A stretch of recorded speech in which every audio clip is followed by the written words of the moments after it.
O ministro da Fazenda, Fernando Haddad, defendeu que os fundos de investimento, atualmente sob responsabilidade da Comissão de Valores Mobiliários, a CVM, deveriam passar a ser regulados e fiscalizados pelo Banco Central. Vamos acompanhar. O Banco Central tem que ampliar o seu perímetro regulatório e passar a fiscalizar os fundos. Porque existe hoje uma intersecção muito grande entre fundos, as finanças. Isso tem impacto até sobre a contabilidade pública, por exemplo, né?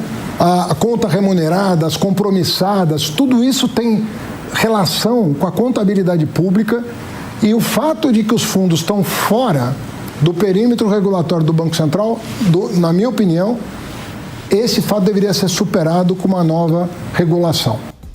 Alan Gani, nosso analista de economia, já está aqui no estúdio com a gente. Ô Gani, faz sentido essa percepção do ministro? Porque, claro, as coisas não são estáticas. Já dizia o Zé Simão, quem fica parado é poste. As coisas mudam.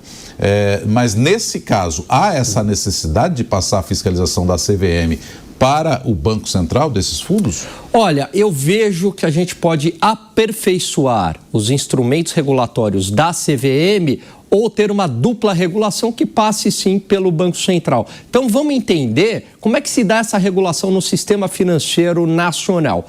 Fundos de investimentos e a B3, né, no caso é a Bolsa aqui no Brasil, são regulados pela CVM. Quando a gente fala de bancos, cooperativas de crédito, banco comercial, banco de investimento, é tudo Banco Central. Corretoras tem dupla regulação, que seria tanto a CVM quanto o Banco Central. Então, talvez seria interessante, no caminho igual das corretoras, ter uma dupla regulação, tanto da CVM quanto do Banco Central. Isso porque o Banco Central acaba tendo poderes maior do que a CVM, tem mais contingente de pessoas, etc. Mas a ideia dele, e que eu concordo, é aumentar esta regulação, essa fiscalização, claro, sem atrapalhar os negócios, mas a fim de evitar o que aconteceu no caso do Banco Master, que acabou sendo algo sistêmico, né? Que foi do banco e acabou contaminando todos os vários fundos de investimento e fundos de pensão também. Bom, e o ministro da Fazenda, Fernando Haddad, também minimizou o peso da economia na disputa eleitoral.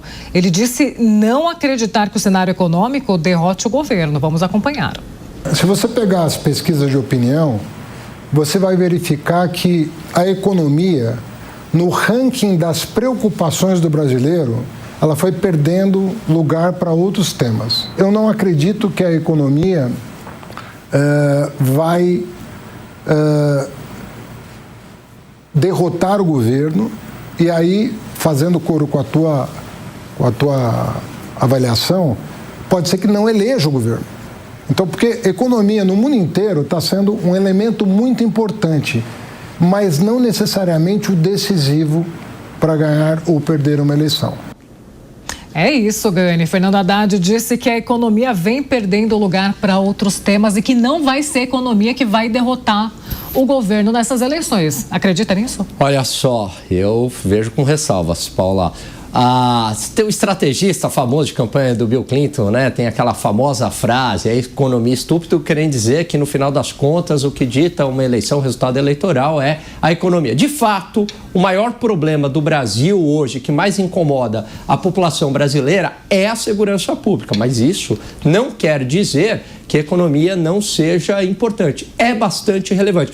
E a gente observa algo muito curioso. A economia brasileira está praticamente em pleno emprego, uma taxa de desemprego de 5,2%, a inflação arrefecendo, mas a gente percebe uma insatisfação da população. É como se o sentimento da população em relação à economia não conversassem com os dados divulgados. A minha hipótese é que houve um aumento do custo de vida ao longo do tempo, desde da pandemia, e os salários não acompanharam. Então, as pessoas acabam, de fato, estão empregadas, acabam trabalhando mais, 2, 3 empregos, acabam trabalhando com motorista de aplicativo para complementar a renda, então trabalham mais, mas a renda não é suficiente para acompanhar o elevado custo de vida nas cidades brasileiras. Lucas Merreiro está com a gente também para a gente comentar esse assunto. Lucas, é otimismo demais do ministro da Fazenda, Fernando Haddad, dizer que a economia não é um problema, não vai ser aí uma pedra no sapato para a eleição do PT nesse ano de 2026. Olha, esse é um wishful thinking do Haddad, né? Quer dizer que não é uma previsão de fato, mas é algo que ele quer que aconteça, né? Até porque o Haddad não conseguiu entregar nenhum resultado econômico próspero para o Brasil. O eleitor votou no PT muito por conta daquela memória de prosperidade do governo Lula. Então, a pessoa que tem um pouco mais de idade lembra-se daquela época dos primeiros governos Lula como uma época em que a pessoa conseguia, comprar uma geladeira, comprar uma televisão, conseguia ter acesso a bens materiais, conseguiu subir um pouco de vida. Mas naquela época, o mundo estava numa condição muito mais próspera que não se encontra hoje. Então, o PT não conseguiu se aproveitar, né, dessa onda econômica favorável porque ela não veio. E o Haddad, ele é muito mal visto por vários setores da população, justamente por conta do seu aumento excessivo de impostos, e a população mais pobre sente isso também, né? Apesar do Haddad falar que tem raiva de mim porque eu taxei os super ricos, não é apenas isso. Até pouco tempo atrás, a população mais pobre contava com sites como a Shein, por exemplo, onde podiam importar ali as suas bugigangas, os seus tecidos, né, as suas roupas da China, e agora não conseguem mais, porque sequer tem a isenção de $50, que o Haddad fez questão de acabar com ela. Então, eu vejo sim uma insatisfação crescente das pessoas, sobretudo quando elas vão no supermercado, por exemplo, e todo mundo comenta que os preços não param de subir. Tem aquele velho clichê, né, que a direita gosta de falar, que a picanha do Lula nunca veio, e as pessoas estão sim vendo isso. Como o Gani bem colocou, a maior preocupação do brasileiro hoje, e o que vai definir as eleições, é a questão da segurança pública. Mas isso não quer dizer que o povo simplesmente vai ignorar a economia. Isso é um grande problema que o PT vai ter que enfrentar para essas eleições de 26. Eles vão ter que se explicar.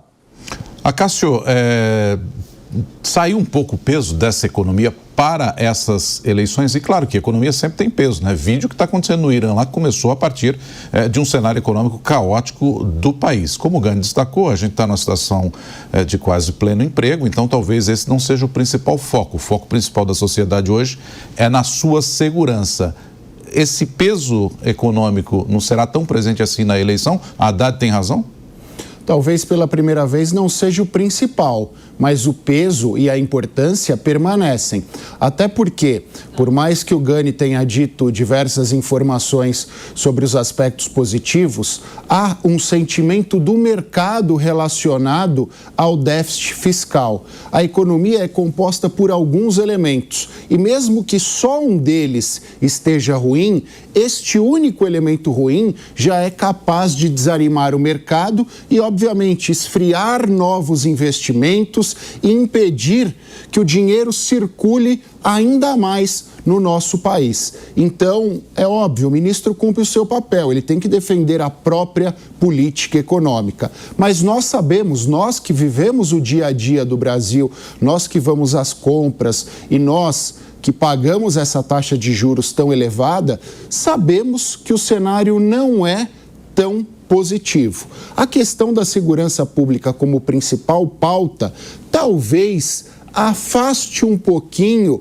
eventuais críticas à questão econômica. Mas eu disse no começo e vou reiterar no final. A economia é e sempre será um dos principais temas eleitorais, porque é ela quem determina o dia a dia das pessoas.